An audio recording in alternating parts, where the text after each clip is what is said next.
Today's Sunshine Note is titled, You Chew Like a Cow. Here is a simple rule of thumb guide for behavior. Ask yourself what you want people to do to you. Then grab the initiative and do it for them. Matthew chapter 7 verse 12. It is one of my husband's earliest childhood memories. Keith was playing with a group of neighborhood kids when one of the boys called out, "Hey, I've got gum to share." The kids gathered around him in a circle. They were all excited because they didn't get gum very often. The boy began pulling out sticks of gum and handing them to each kid until he got to Keith. "You don't get any," he said meanly. "You chew crooked like a cow." Who knows why the boy said this, because Keith doesn't chew crooked like a cow. But regardless, Keith was devastated. He missed out on a treat and was ridiculed. He ran home crying and found a mirror to check and see if he really did look like a cow when he chewed.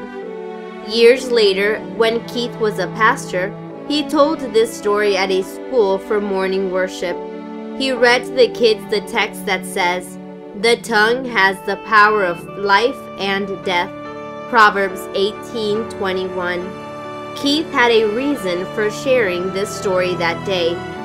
One of the 6th grade boys had a large, thick scar on his face.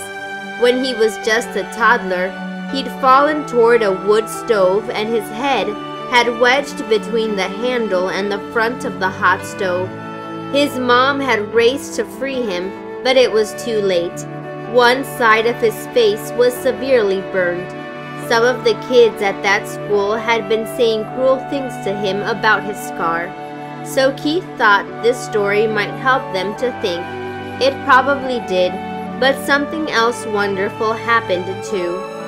When Keith finished telling his story and had prayer, the kids ran off to recess. All of them, that is, except for the boy with the scarred face.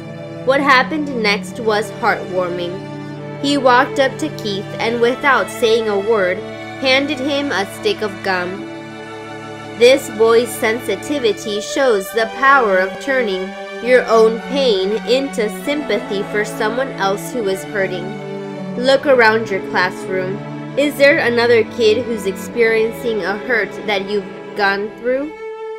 Maybe they've lost a friendship, maybe they've lost a pet, or maybe their parents have divorced, and you, better than anyone else, can help them.